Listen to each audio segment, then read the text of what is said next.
Gregory Isaacs, also known as the Cool Ruler, is one of the most influential and recognizable voices in the history of reggae music. This smooth, sensual voice and poignant lyrics made him a dominant figure in the 1970s and 1980s. But beneath the polished exterior of the music lay a man who faced significant struggles and personal challenges.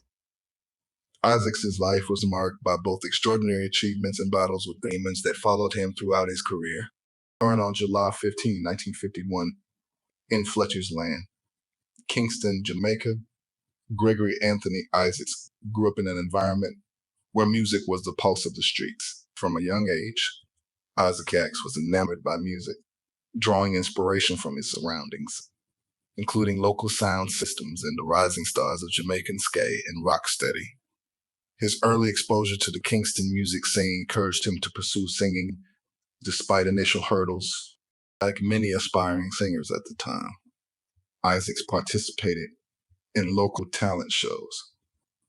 At just 17, he made his first recording attempt in 1968 with another hardcore producer, Byron Lee, but the song failed to gain traction. Undeterred, Isaacs soon found his breakthrough when he joined the group The Concords, though it was his solo career that would ultimately catapult him to fame.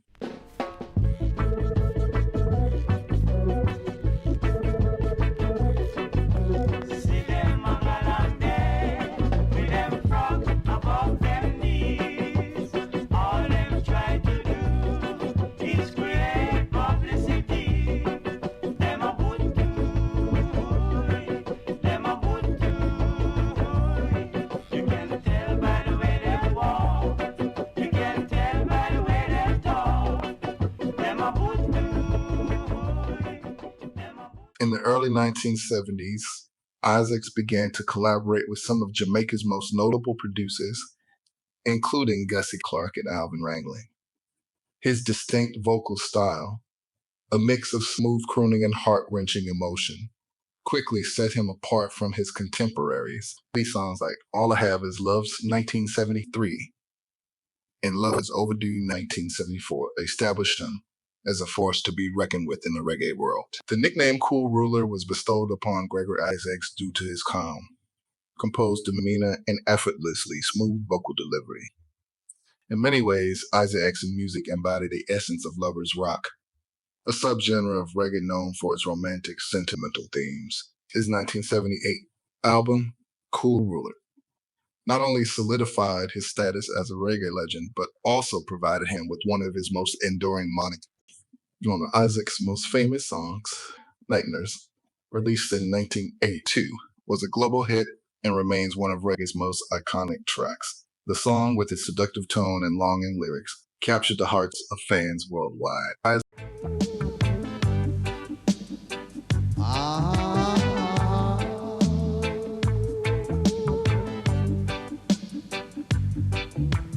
Tell her try your best just to make it quick.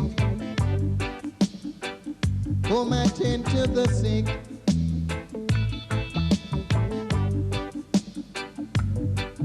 But there must be something she can do. This heart is broken in two.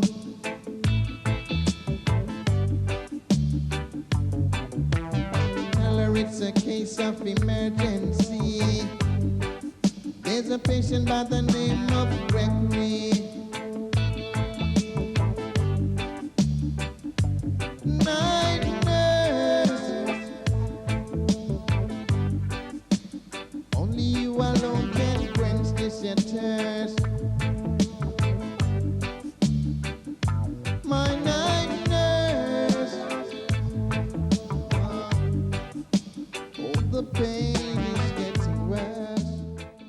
While his smooth voice earned him a large fan base, Isaacs' music was not limited to lovers rock.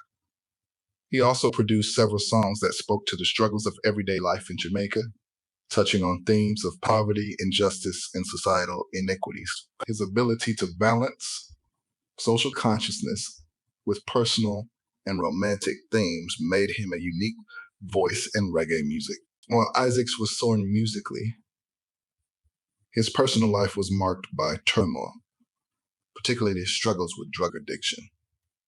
During the peak of his career, Isaacs developed a serious addiction to crack cocaine, which would lead to legal troubles and periods of personal decline. His addiction caused tension with those close to him, disrupted his recording and performance schedule, and tarnished his public image. Isaacs was arrested multiple times on drug-related charges, including possession of cocaine and firearms. These arrests often made headlines, drawing attention away from his music and placing a spotlight on his personal struggles. At one point, he spent 6 months in prison in Kingston, which he later reflected on as a sobering experience that forced him to confront his addiction. In interviews, Isaacs was candid about his struggles with drugs, acknowledging that his addiction had negatively impacted his career. Despite this, he managed to maintain a prolific output, continuing to record and perform throughout the 1980s and 1990s. Even as his battles with addiction persisted, his fans remained loyal, drawn to the raw emotion in his voice, which seemed to reflect the hardships he was enduring. Isaacs' romantic life was as complicated as his career. He was known for his charm and charisma, which attracted many women. However, his relationships were often turbulent, and his struggles with addiction placed additional strain on his personal life. According to Uspa, his most high-profile relationships was with his long-term partner, June Isaacs, who stood by him through many of his trials and tribulations.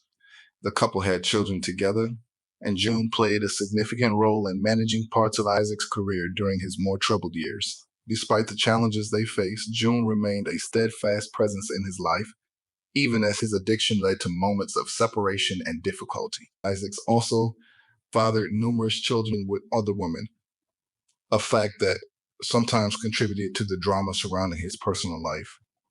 His relationships were often fodder for the media, with rumors of infidelity and betrayal circulating in the press. Nevertheless, Isaac's commitment to his children was evident, and he made efforts to provide for them, despite the ups and downs of his career. By the late 1990s and early 2000s, Isaacs began to make strides in overcoming his addiction. He started to focus more on his music again, releasing a series of well-received albums and reestablishing himself as a live performer. In 2008, he performed at Reggae Fest, Jamaica's premier reggae festival, where he was greeted with an outpouring of love and admiration from fans. His later albums, such as Brand New Me in 2008 and I Might Kinda Late in 2009, showed that despite the years of struggle, Isaacs' voice had not lost its distinctive edge. He continued to tour internationally, performing for audiences in Europe, the United States, and Africa, reminding the world why he was regarded as one of reggae's greatest talents. However, Isaac's health began to decline in the late 2000s. He was diagnosed with lung cancer, a disease that had taken root after years of heavy smoking. Despite his illness, Isaacs continued to perform as long as his health allowed, delivering heartfelt performances that underscored his resilience and dedication to his craft.